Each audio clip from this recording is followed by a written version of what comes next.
అలాగే జేఈఓ గారు కొండ మీద ఉన్నటువంటి అడిషనల్ ఈఓ గారు తిరుమలలో ఉన్నటువంటి నిర్వాసితులందరినీ కూడా బెదిరిస్తున్నారు.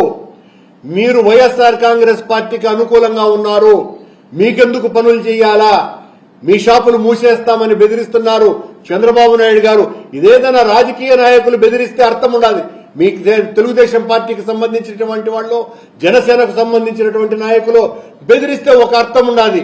సాక్షాత్తు ఒక ఐఆర్ఎస్ అధికారి వెంకటేశ్వర స్వామి ఆలయ పవిత్రతను కాపాడటానికి మీరు వేసినటువంటి అధికారి ఈ రకంగా తిరుమలలో ఉన్నటువంటి నివాసితులందరినీ కూడా బెదిరిస్తున్న సంగతిని గుర్తు చేస్తూ, మీరు నిన్న మరొక ముఖ్యమైనటువంటిది, కొండ మీద కింద ఉన్నటువంటి అలిపిరిలో ముంతాజ్ హోటల్ అనుమతిని మేము రద్దు చేస్తున్నామని ప్రకటన చేసినారు.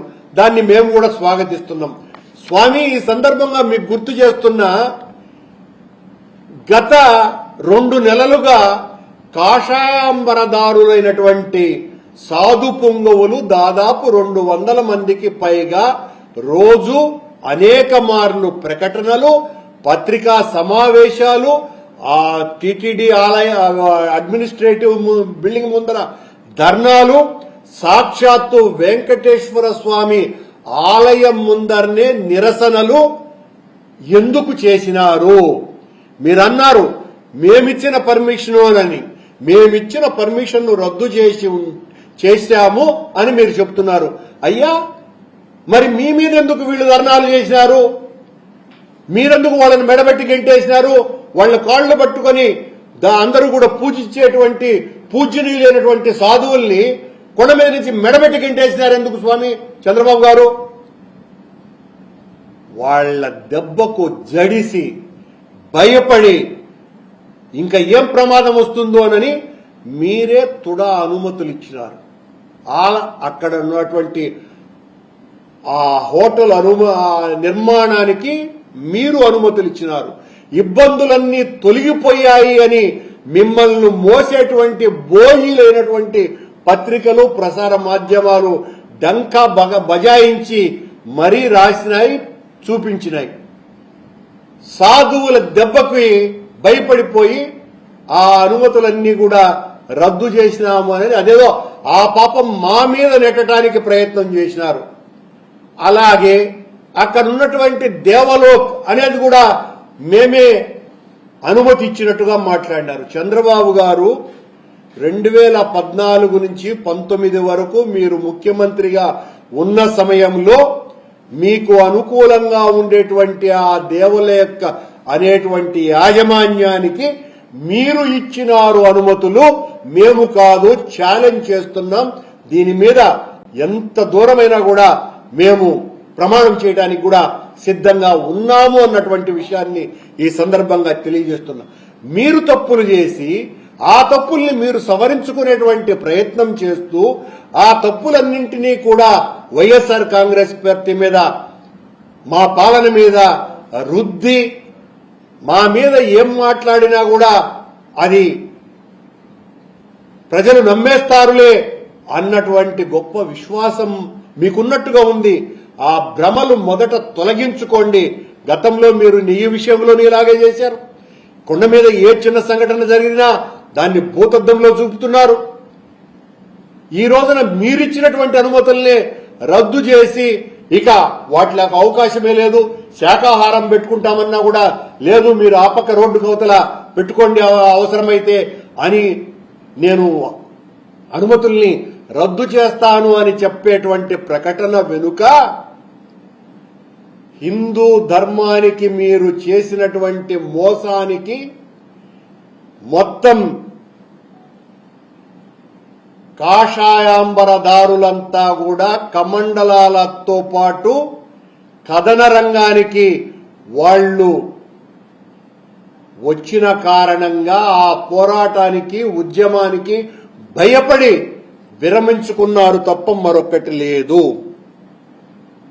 అలాగే నిన్న మీరు ఇంకొక మాట అన్నారు, ఆలయాలన్నింటినీ కూడా అభివృద్ధి చేసి టూరిస్టులకు అనుకూలంగా మారుస్తాము అని. ఎంత తప్పుడు మాట అది. ఆలయాలను అభివృద్ధి చేసి ఆధ్యాత్మిక వాతావరణాన్ని రాష్ట్రంలో తీసుకొని వచ్చి భక్తులకందరికీ కూడా ఆలయాలను దగ్గరికి చేరుస్తాము అన్నటువంటి మాటను టూరిజంకి అభివృద్ధి చేయడానికి వాడటానికి, టూరిజం అంటే విలాసవంతమైనటువంటి ఒక కార్యక్రమానికి సంబంధించినటువంటి విషయం. ఆధ్యాత్మికత పూర్తిగా ఈ టూరిజం అన్నటువంటి పదానికి సరిపోడని పొసగనటువంటి మాట అది. నిన్న మీరు పత్రికా సమావేశంలో మీరు వాడినటువంటి మాట, సామాన్య భక్తులకే దర్శన సౌభాగ్యం కల్పిస్తామని అధికారంలోకి వచ్చి మీరు మాట్లాడినటువంటి మాటలకి ఈ రోజు చేష్టలకి ఎంత తేడా ఉంది అంటే, ఈ రోజు రోజుకు 8,000 మందికి పైగా విఐపి బ్రేక్ దర్శనాలని మీరు చేస్తున్నారు. ఇవన్నీ కూడా సిఎంఓ ఆఫీసే కంట్రోల్ చేస్తున్నది. ఎవరికి దర్శనాలు కల్పించాలా అన్నటువంటిది సీఎంఓనే నియంత్రిస్తున్నది. అయినా మీరు ఏమీ కూడా ఆ విఐపి బ్రేక్ దర్శనాల్ని కట్టడి చేయలేకపోగా మా హయాము కంటే ఇప్పుడు మరో 2,500కు పైగా దర్శనాలని ఏర్పాటు చేస్తున్నారు. మధ్యాహ్నం 1 గంట 2 గంటలు అవుతున్నది సామాన్యునికి దర్శనం లభించటం. సమయం ఇంత దుర్భరంగా పరిస్థితి తయారైంది. దీనికి అంతటికి కూడా మీరు సమాధానం చెప్పుకోవాల్సినటువంటి అవసరం ఉంది అని చెబుతూ, మా హయాంలో ఆ రోజున ఈఓగా కొద్ది కాలం పాటు బాధ్యతలు తీసుకున్నటువంటి అడిషనల్ ఈఓ ధర్మారెడ్డి గారి కుమారుడు అకాల మరణం చెందినప్పుడు, ఆ తర్వాత ఒక 10 రోజులకు ఆ అబ్బాయి అంత్యక్రియలు